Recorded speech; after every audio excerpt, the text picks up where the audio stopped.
අපේ රටේ චිත්‍ර කතා කලාව මම හිතන්නේ ඉතිහාසයේ ඕනම කෙනෙක් දන්නවා චිත්‍ර කතාවට කොච්චර කැමති වුණාද චිත්‍ර කතා පත්තර බලන්න කොච්චර කැමති වුණාද හැබැයි මේ චිත්‍ර කතා පත්තර එක්තරා කාල සීමාවක මේක අපේ රටේ නතර වුණා. එහෙම නැත්නම් කට්ටිය ඉගෙන ජනප්‍රියත්වය අඩු වුණා. ඒකට හේතුව සමහර විට අපේ රූපවාහිනිය මාධ්‍ය පැමිණීමත් එක්ක වෙන්න ඇති. මොකද නැත්තම් ඉස්සර මම හිතන්නේ මේ වෙනකොට මේ මොහොතේ ලංකාවේ චිත්‍ර ශිල්පීන් විදියට ඉන්නවනම් මේ චිත්‍ර ශිල්පීන් සියලු දෙනාම චිත්‍ර කතා බලපු නැති කෙනෙක් නෑ. නැත්නම් චිත්‍ර කතා තමයි ඔවුන්ගේ අත්පොත විදියට භාවිතා වුනේ. හැබැයි අද මේ වෙනකොට චිත්‍ර කතාව ටිකින් ටික ඈත් වෙලා තියෙනවා. නමුත් මේ චිත්‍ර කතා ශිල්පීන් ඔවුන්ගේ නිර්මාණ නතර වුණේ නෑ. ඔවුන්ගේ නිර්මාණකරණය ඔවුන් දිගටම කරගෙන ගියා. ඒ යෑම අද වෙනකොට රාජ්‍ය සම්මානයක් දක්වා ගමන් කිරීමක් සිද්ධ වෙලා තියෙනවා. මේ ගැන කතා කරන්නේ අද අපිත් එක්ක මුණ ගැහෙනවා ඉෂාන් හේවගේ. මම හිතන්නේ එතුමා අපි බොහොම ආදරෙන් පිළිගන්නවා අපේ ආඩ්බීට් වැඩසටහනට. හේතුව මේක දිග ඉතිහාසයක්, දිග ගමන් මාර්ගයක්. ඔබතුමාගේ චිත්‍ර කතා මම බලලා තියෙනවා. පොඩි කාලෙත් මම බලලා තියෙනවා. මම වුණත් චිත්‍ර ශිල්පියෙක් වෙන්නේ චිත්‍ර කතා බලපෑවයි කිව්වොත් ඒක නිවැරදි. ඒකට හේතුව මුල් කාලේ අපේ අත්පොත උනේ චිත්‍ර කතා පත්තර. කොහොමද ඒ ඉතිහාසය පොඩ්ඩක් මතක් කරොත් චිත්‍ර කතාව ගැන?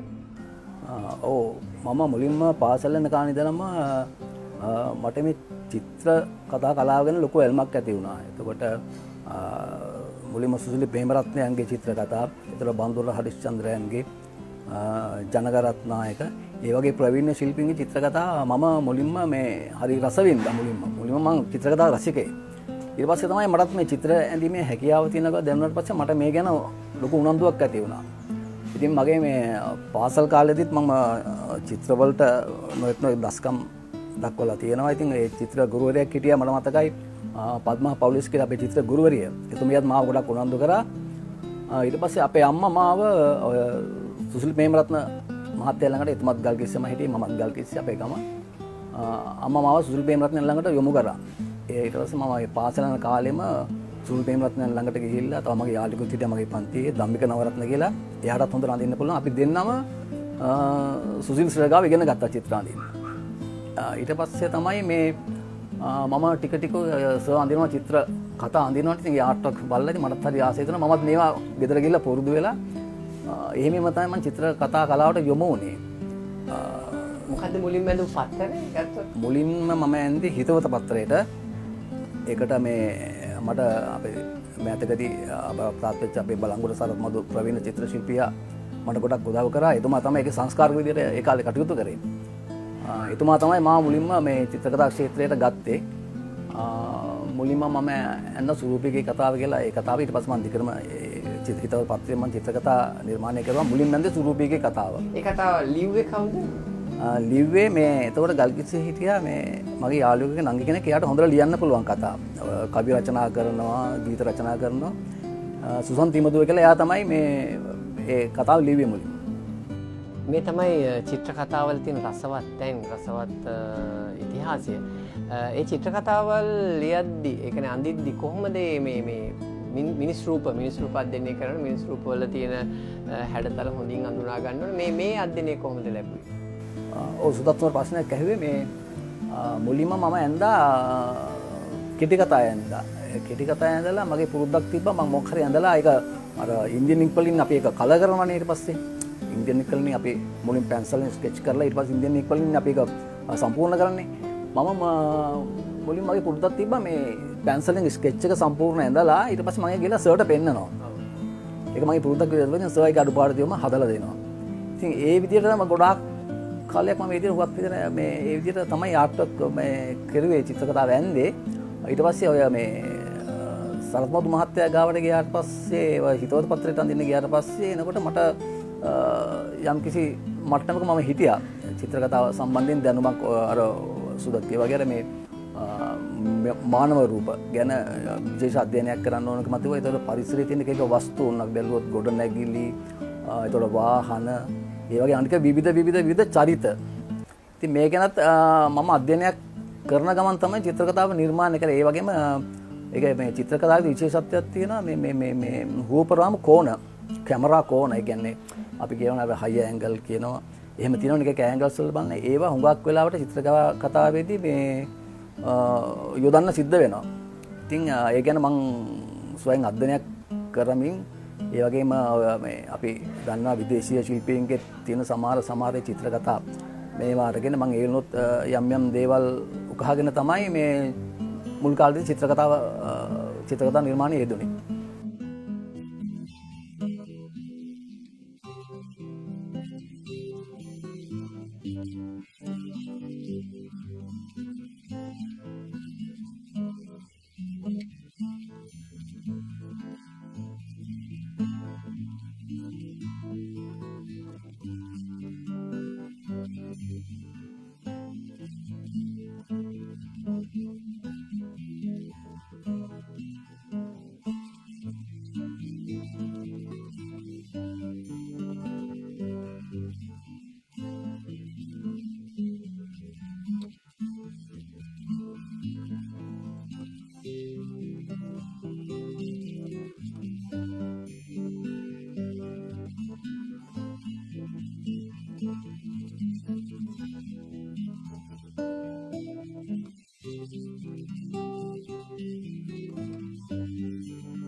ඔව් ඒකෙදි මේ එකෙන් අර අපි එකම කෝණයකින් එකම විදියට ඇඳුවොත් ඒක බොහොම ඒකාකාරී වෙනවා. දැන් නිතරම ඔය සුසිල් ප්‍රේමරත්න ගුරුතුමා මට උපදෙස් දීලා තිබුණෙත් ඊට පස්සේ මට හම්බෙච්ච ගුරුවරු හිටියා ප්‍රවීණ ශිල්පීව බන්දු රාජචන්ද්‍ර වගේ මහත්වරු.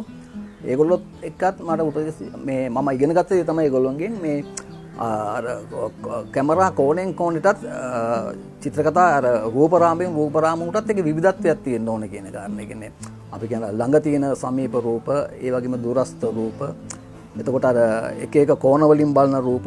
එතකොට තමයි ඒක අර විවිධත්වයකට සම්පූර්ණ ආර්ට් වර්ක් එකක් විදිහට නිර්මාණය කරන්න පුළුවන් වෙන්නේ. ඉතින් ඒක තමයි මම පාවිච්චි කරන්නේ.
ඔව් මම ඇත්තටම මම ඒ වෙළඳ ප්‍රචාරණ කලාවේ ඔය ස්ටෝරි බෝඩ් ඔබතුමා කිව්වා වගේ ස්ටෝරි බෝඩ් නම් තියෙන්නේ තමයි මම නියත වෙලා ඉන්නවා දැනටත් අදටත් ඒකේ නියත වෙලා ඉන්නවා. ඒ අතර තමයි මගේ නිර්මාණ කටයුතු කරන්නේ මේ අර්ග වෘත්තිමය වශයෙන් වගේ කරන්නේ මේ අර ඔබතුමා කිව්වා වගේ ඒකේ ලොකු අඩුවක් තියෙනවා අපේ රටේ මේ සිනමාව පැත්තෙන් ඇයි එහෙම පාවිච්චි නොකරන්නේ කියලා නේ. දැන් ඒ වෙළඳ ව්‍යාපාර වලට ඒක පාවිච්චි කරනවා නම් ඒ විදිහේ ස්ටෝරි බෝඩ් එකක් ඇයි මේ අර චිත්‍රපට කලාවට ඒක පාවිච්චි කරන්නේ නැත්තේ? එතන ලොකු අඩුවක් හිඩසක් තියෙනවා.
ඔව් දැන් මම අර මුලින් වගේ සුසිල් ප්‍රේමරත්න ගුරුතුමා ළඟ මම ඉගෙන ගන්නකොට මට දකින්න හම්බුණා අපි මොකක් දන්න අපේ ප්‍රවීණතම දියසායම් චිත්‍ර ශිල්පියෙක් තමයි ජී.එස්. ප්‍රනාන්දු මහත්තයා. එතුමා තමයි සුසිල් ප්‍රේමරත්න අපේ සර්ගෙත් ගුරුතුමා. ඉතින් එතුමා ඇඳපු මේ වෝට දියසායම් චිත්‍ර මම පන්ති යනකොට මම දැකලා තියෙනවා. සර්ලා ගෙදර එහෙම ඉන්නකොට මම දැකලා තියෙනවා මට හරි මේ උනන්දුවක් උත්තේජනයක් ආවා මේ චිත්‍ර ඒ දියසායම් චිත්‍ර දැකීමෙන්. මටත් හිතුණා මේ දියසායම් චිත්‍ර මේ කරන්න ඕන කියලා. මම ඉතින් ගෙදර ඉන්න ගමන් නිකන් අභ්‍යාසයට වගේ මම දියසායම් චිත්‍ර අඳින්න ගත්තා. ඉතින් ඒ අඳින දියසායම් චිත්‍රවල තියෙන හරිම අපූර්වත්වයකුත් තියෙනවා, හරිම වින්දනයකුත් තියෙනවා. ඒක මට හරි තදින්ම කාවැදුනා ඒක. ඊට පස්සේ මම ඒක තමයි දියසායම් චිත්‍ර තමයි මුලින්ම කරගෙන ගියේ. ඒ අතරේ තමයි මට ඊට පස්සේ මේ ඔය තෙල් සායම් අපි කියන ඔයිල් පේන්ට්, එතකොට ඇක්‍රිලික් වගේ මාධ්‍ය වලටත් මම ඊට පස්සේ ටික ටික යොමු වුණා. මම මේ කල්පනා කරන දෙයක් තමයි අපි දැන් අපි යන රියලිස්ටික් කියලා දෙන සජීවී චිත්‍ර ඒකයි. එතකොට ඒ තව පැත්තකින් තියෙනවා ඇබ්ස්ට්‍රැක්ට් කියන එක. වියුක්ත කියන එක මගේ නිකන් අදහසක් තිබුණා මේ දෙක අතරේ මැද්දේ තියෙන ස්පේස් එක කොහොමද ප්‍රයෝජනයට ගන්න කියලා. ඉතින් ඒක තමයි මම අභ්‍යාස කර මේ ඉදිරියට ගෙනාවේ. ඒ ගෙනාපු චිත්‍ර ගැන තමයි ඔබතුමාලා කලින් සඳහන් කරේ.